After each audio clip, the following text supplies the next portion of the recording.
जी अस्सलाम वालेकुम। वालेकुम सलाम। सर की हाल है थोड़ा? ठीक है जी, शुक्र अल्लाह दा। किधरों आए हो? शाहकोट तो शाहकोट तो सर किस लिए आए हुए थे? मैं तो देखने जाए करन जी, नुमाइश देखना है। क्या ये लगे थे आके, किस तरह की नुमाइश है? अच्छा लगा जी, बहुत अच्छा लगा। की सीखने को मिले? हाँ जी, की सीखने को मिले? बड़ा कुछ मिले जी, हासिल होया।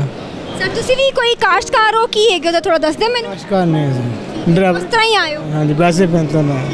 जैसा कि आपने देखा कि शाहकोट से और बहुत इलाकों से एग्जीबिशन को देखने के लिए आए हैं। डेफिनेट सी बात है कि ये लोग इसे प्रमोट करेंगे, और इनको प्रमोट करेंगे तो ऐसे ही लोग होते हैं जो जाके दही इलाकों में बताते हैं कि हमारे पास न्यू अपॉर्चुनिटीज़ हैं, हमने फ़लाँ जगह पे फ़लाँ चीज़ देखी है, तो हम वहाँ पे जाके अपने बच्चों को तालीम भी दिलवा सकते हैं।